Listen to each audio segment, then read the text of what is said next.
Mary came alone to the tomb while it was dark, the gospel says. Perhaps she wanted time to herself at Jesus' grave to mourn the death of her beloved friend. Why might you go early in the morning to visit a friend's grave?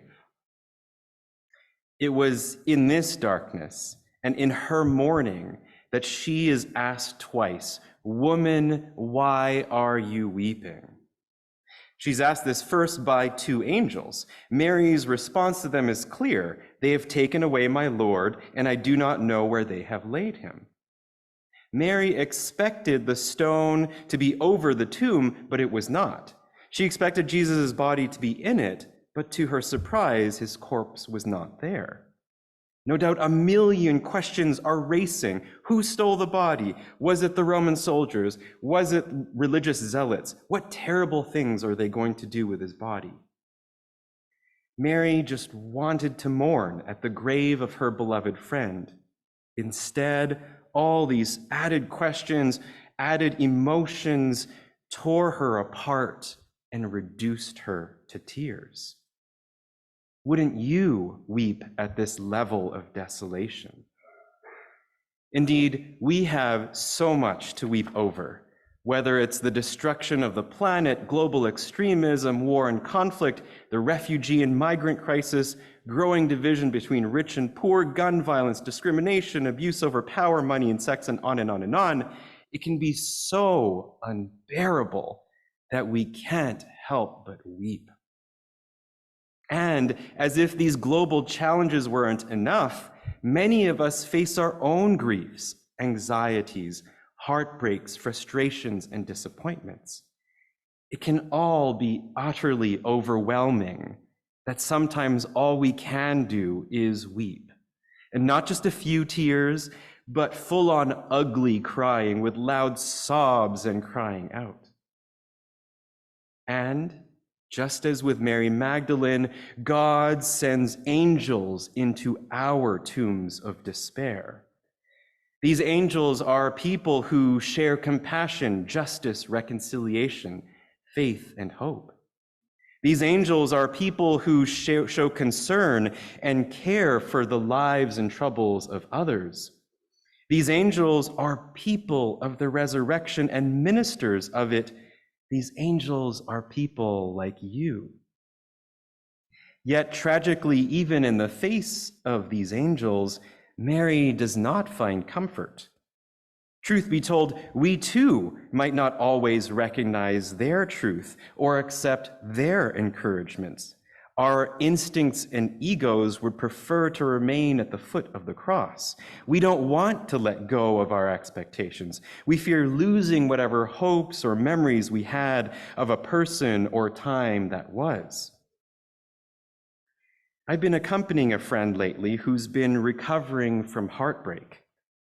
It's been several months since they broke up, and yet it feels like it was just yesterday that it happened. It's hard to see him struggle and be stuck in mourning. It's hard to encourage him out of the harmful things he keeps telling himself. It's been tough to keep him from becoming bitter and forever reject love. Sometimes I can't help but ask, why are you weeping for this person? After all, there's plenty of fish in the sea. After all, this person had so many bad qualities, it probably wouldn't have been a good match anyways. After all, you have so much to offer, you can't be defeated by this. But ultimately, there is nothing I can say but accompany him in his grief. Jesus does that for us and more. Jesus knew pain, betrayal, suffering, and death, holds us by the hand as we face these trials. And in Good Friday, we believe Jesus went to the place where the all-loving God seemed infinitely distant. On Good Friday, Jesus entered hell, the place of utter grief, anxiety, division, despair, and death. And it is here that Jesus turns the tide. Here's the hard part. If we are to be truly followers of Jesus, then we too must follow him into the depths of sorrow and sadness. For it is there that we find Jesus turning the tide. Jesus enters the darkness of Mary's weeping, calls her by name, stands beside her. In her moment of hell, one wounded heart speaks to another and asks, "Why are you weeping?"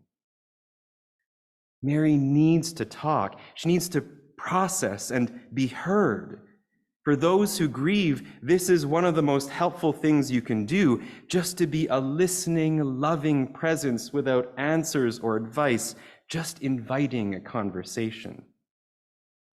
And notice, it is in the conversation, it is in talking that Mary hears her name.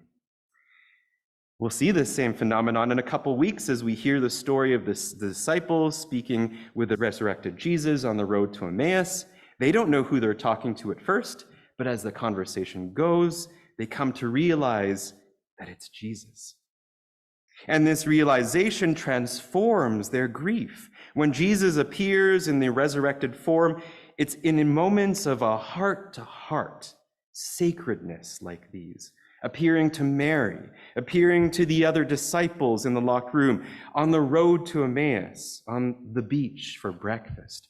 Our Savior, the risen Jesus, to his disciples appears.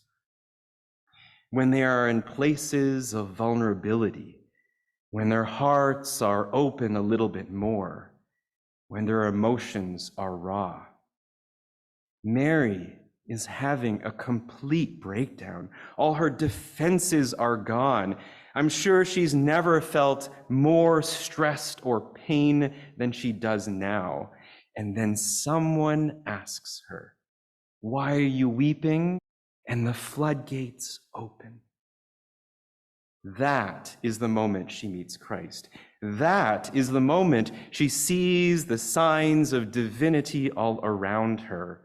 Angels tending to her, God right behind her. I believe this is the way Christ appears to a lot of us. He appears to us in times when we're a little bit more emotional, a little bit more vulnerable. For me, the closest I've ever felt to God was when everything fell apart, when I was exposed and I could do nothing but cry, when my heart was at its most raw. But God sent hundreds of angels speaking to me in messages of support and taking time to listen to me and sometimes even crying with me. Their presence and encouragement were a reminder that the risen Christ is all around me, saving me from the hell of despair. I don't remember what a lot of them said. I could go back to emails, I guess. But really what mattered was that they held my heart in theirs. These angels were ministers of the resurrection who reminded me that all will be well, for Christ is risen. The world weeps for 1,000 reasons, and we see that heartbreak in our news every day. You and I have a responsibility to respond to that pain. We who have heard Christ call our names must leave our tombs of grief to share the good news to others, whether that's by praying for someone, visiting the homebound, sponsoring a refugee, encouraging those who are hopeless with our story of faith, giving someone a bus ticket, welcoming a stranger, sharing a smile, or asking someone, "Why are you weeping?" We are people. We become ministers of the resurrection. You see, your compassion has the power to trample despair. Your gentle smile has the power to dispel grief. Your kind words can overcome death, and your selflessness can raise someone from the tomb. The risen Christ does all of that through you. So go out into the world and be angels, ministers of the resurrection. Stand with others in their pain and grief, not judging, not thrusting your own opinion on them, just standing in solidarity with them, letting them know you care. And in that sacred moment, they will hear Christ call their name, and they will see that Christ is risen.